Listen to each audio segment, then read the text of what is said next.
Hey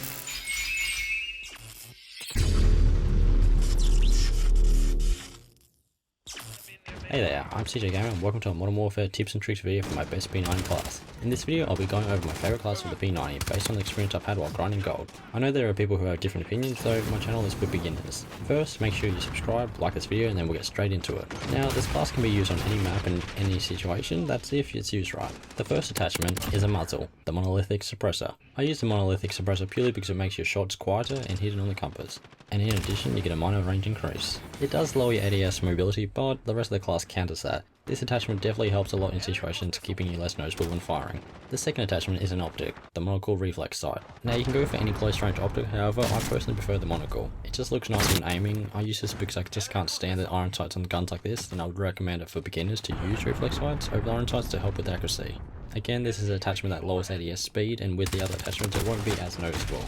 The third attachment is a stock, the Forged Tac CQB comb. Even though the fly strap increases your sprint to fire speed and increases your speed while ADS walking, I recommend using the other stock attachment. Because the other two attachments lower ADS speed, I run the Forged Tac CQB comb to increase ADS speed. You get a little lower aim stability, which won't be too noticeable with this class because it's not designed to be waiting pre-aimed for long periods of time. The fourth attachment is a rear grip, the Stippled grip tape.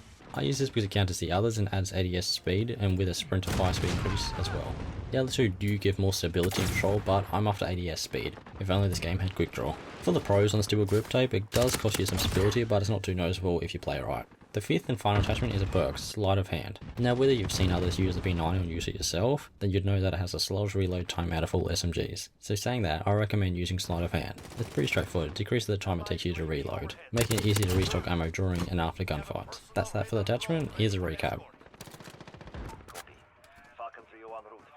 The secondary weapon I use and recommend is the M19 pistol. You can go with either of the pistols. In the footage here you can see I was running the 357 Magnum, which didn't work too well for me, so I've changed it to the M19 purely for the fire rate and speed, because I rarely use my secondaries anyway on classes unless I'm using a launcher. It's really just for a last resort if you don't have time to reload. Now the perks I use are set for speed and alertness. The first perk is double time. I use double time because I like to be able to run for longer and it can help to get from point to point without stopping too often. Also, another plus is the boost in crouch movement speed, which is good for sneaking up on people or trying to be a bit stealthier. The second perk is high alert. I find this perk extremely useful and I use it a lot when running around, because all you have to do is pay attention to the alert and back out and look for the enemy or take a different path. It also helps when snipers are watching you and hard scoping. The third perk is tracker. If you've never seen or used tracker before, then try it out. Tracking can both help and save you. When there are enemies nearby or you haven't seen them yet, you'll be able to see their footprints that lead to them. Just don't make the mistake of watching the ground as you follow them, because it'll get you dropped easily. Instead, maintain a level aim and you'll be fine. And now onto the lethal, which is C4. I'll explain why I use this for this class. You can go with either frag, semtex, or even thermite, but it's all about timing. Using C4 is great and my personal favourite for most classes because of the control you have over it. Whether you want instant or slow explosions, doing a hit and run and feeding them with a C4, lobbing over walls or into camp spots, C4 will help you in all those situations. It's great for this class setup. Finally, it's the tackle I use, the gas grenade. Now you could run flash or stun, but I feel the gas grenade works better. I don't run stim because it's not a class to be entirely aggressive. I use this tackle for alertness. Whether you want to throw over walls, down laneways, or into windows, you'll know whether there's someone there. It will help flush out their position. Even if it's not a direct hit, anyone can walk through and the coffin will be more than enough of a signal to give you an idea of where they are. And now onto the kill streaks. You have a lot of variety depending on how you want to play. The first is UAV. You won't need counter UAV due to the fact of having a suppressor. I like to stay away from portable raiders unless doing a challenge because they expose your position. I actually use this to my advantage when enemies use them, because if you look in the sky on the map, you can just follow your aim toward that way. And usually it's hovering above a building or camp spot and you can feed them some nades. I also stay away from shield charge and care bags because they force you to be stationary and off guard. The second trick is Sentry Gun, because you can set it to hold one spot of the map while you flush them out on the other sides of the map. The third is currently my favourite, which is a VTOL jet. Now depending on how far you think you can go or what map or what mode you're playing, you can change it up a bit. If you're new with getting streaks, you can go for Portal Raider, UAV and Cluster Strike, 3 that don't require much and will still help you out as a beginner. If you're more experienced, then I recommend trying out VTOL, White Phosphorus and either Support Healer or Advanced UAV. I personally want to build up to that eventually. Finally, onto the field upgrades. Now you can go with whatever you want, however I use both the Munitions box and Dead Silence. Because I'm not running Scavenger, I use the Munitions box. Usually you don't run ammo too soon because the P90's ammo capacity, so you should be alright by the time your field upgrades are ready. But if you do run out of ammo, you can just pick up a weapon off the ground until it's ready. Also, you get your nades restocked as well, so that's another plus. Since that most people are using gaming headsets these days and it sounds like everyone stomps in Modern Warfare, I sometimes opt for Dead Silence to move around to different points. It also helps for sneaking up on people and getting easy kills or getting away from a deadly situation. Though if anyone who has not unlocked Field Pro yet, then I recommend staying with Munitions box, because it's the more useful one for this class in the end. Okay, that's the end of my best P90 class setup. I hope you all enjoyed the video. If you want to know about better class setups, tips and tricks, kill streaks, unlocking camos, my road to Damascus, completing challenges, or ranking up and reaching officer rank, then leave a comment and let me know what you want to see. Also, if you haven't already, don't forget to subscribe, like this video, and hit that notification bell to keep up to date. I upload every Saturday, so stay tuned for more tips and tricks on Modern Warfare. Thanks for watching, I'm CJ Gamer, and I'll see you in the next one.